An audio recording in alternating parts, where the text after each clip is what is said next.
Going. Hello. Scott Kamsel from The Score. Obviously, this will be finals appearance number 2 for you.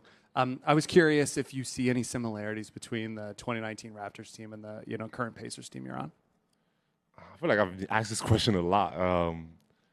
I think you got to be a great team to get to the finals. I think it's two great teams.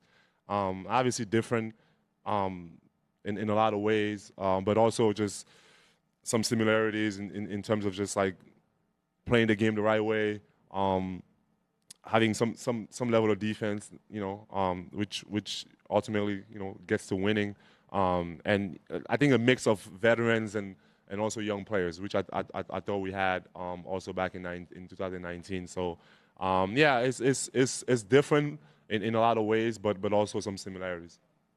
Michael here in the front. Michael Grange from Sportsnet, and a little bit on that theme. First of all, congratulations on that Eastern Conference Finals award. You were one of the young guys. Now you're a vet, and maybe do you find yourself kind of drawing on some of the experiences you had alongside Kawhi or alongside Kyle, just as the playoffs get deeper and deeper? Do some of those lessons resonate even more than they used to? Yeah, no, for sure. And I think one of the things for me I learned, just from those guys is like no matter what, we just always felt like we had a chance. And when we got down, we're down 0-2 against Milwaukee. Like we've had a series where it was really tough, and we had to go in Philly and win games on the road. And I think all those experiences kind of definitely stays with me, and trying to transfer that spirit to my team in terms of being down or whatever in a game or whatever happens, just always playing the right way and understanding that you always have a chance. So that's something that I probably say I learned from those guys for sure. Fifth row on the right. Myron Patton, OKC Sports Radio. You guys got off to a slow start this season, 10-15, but at the beginning of the year really turned things around. What led to the big turnaround, and what are those things you think will help you in this series? No, I thought, obviously starting the year, we didn't start the way we wanted to. We had a lot of guys in and out of the lineups, some injuries, some things, and I just thought we stuck to the plan. We just continued to be ourselves, and when we had, everyone back healthy, we just started playing good basketball, playing together, defense improved, and just a lot of things that you need as a team to be able to be successful. So I thought we started rocky, but we just stayed steady and just kept being ourselves, and eventually, we got better. Esper Heaney for NBA Daily. A lot of people are asking about the 2019 finals, but it's been 6 seasons since then, and I'm wondering for yourself, that journey that you've had from that first finals run to now this one, what have you learned about yourself and your game and how you've developed over the last 6 years? Yeah, it's been an incredible journey, I would say. A lot of tough times for sure, and just learning from adversity. I thought it just wasn't kind of always pretty, which I think made me who I am. And just being in this moment now where I can just know that I've been through like almost everything as a player, and a lot of highs, a lot of lows, and that's just all makes the journey sweeter, and for me, I enjoy all those moments, and it makes me just appreciate everything even more, and just play freely out there. On your right, Mark Spears. Mark Spears, ESPN's Landscape. How do you compare your journey and the amazing obstacles you made to get to the NBA versus what African players and the resources they have now?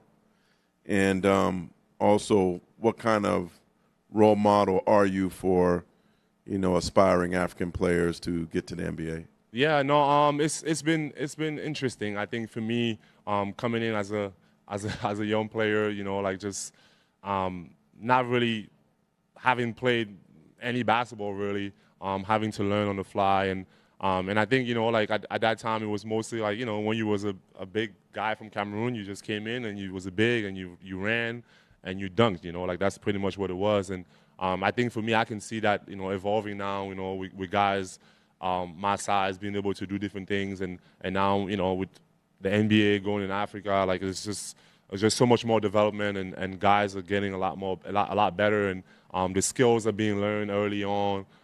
Something that I had to do really late in my career.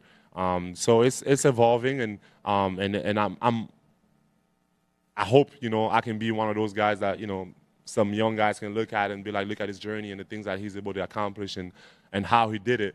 And they can take it as an example, like I really don't look at myself like, oh, I'm a role model or anything, but I just feel like, you can look at my journey and be like, man, like he did it, and he did it the hard way, and there was no shortcuts, and someone that gave everything, just worked hard, put his head down, and no matter the obstacles, and he just kept working, and I think that's something I want to tell young players. It's not going to be easy.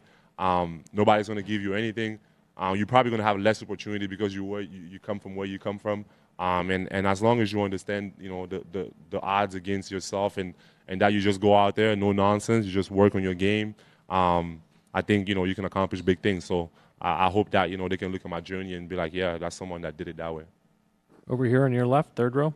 Jamal Collier from ESPN. I got two quick ones for you, Pascal. The first one about your relationship with Tyrese and just how you've seen that grow and develop in the year and a half since you've been here. Yeah. No, it's been great. I said I remember, when I first got here, and we got on the phone, we talked, and there was just like a mutual understanding about just what we want to accomplish. It's all about winning, and for me, I was just kind of excited that we have that same mindset. We just didn't care about nothing else but winning, and I think that's something that draw us to each other, and just for me, just being that presence that he can have, someone that he can talk to, that's been in these situations before, and for me as a player, being out there with someone that's selfless and just plays the game the right way, and it feels great, he's a great person to be around, and also a great player to play with, and I think that's our relationship has been growing, and we definitely have the same mindset.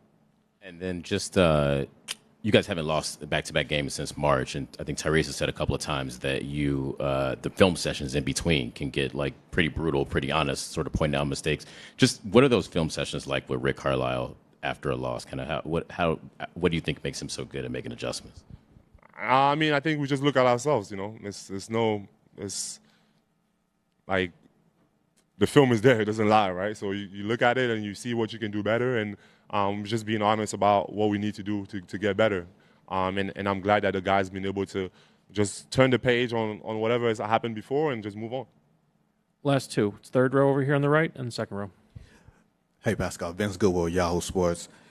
You and the Pacers and the Thunder have the two best records since January 1st, yet the Thunder are a decided favorite in this series. Do you look at them as this historically great team, this huge undertaking and challenge, or do you see this as more of a series that's evenly matched? Like, how do you view this coming in? I think we focus on ourselves. Like, I think I don't think we expect anyone to pick us. So, and that's been like that the whole playoffs. It's been like that the whole season. So I think for us, nothing really changes. We just continue to be ourselves, focus on us, and it's always been us against everyone, so it doesn't change. Last one on your right. Alexandre Tournier de RDS, question en français pour toi, Pascal. Qu'est-ce que ça te fait d'être de retour dans la finale pour la première fois en 6 ans? Et à quel point ton expérience de 2019, justement, va être bénéfique pour toi cette année? Ouais, ça fait très plaisir d'être revenu à ce stage-ci. Je me rappelle, j'ai de très belles mémoires de 2019 et de ce qu'on a pu accomplir à Toronto et avec mon équipe. Donc, ouais, ça fait très plaisir de revenir à ce niveau-ci. Et aussi de savoir que, ouais, pour mon équipe, c'est un plus d'avoir quelqu'un qui est déjà arrivé à ce niveau-ci, qui a déjà vu tout ce qui se passe.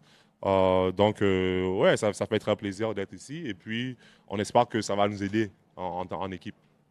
Thank you. Miles Turner will be right up.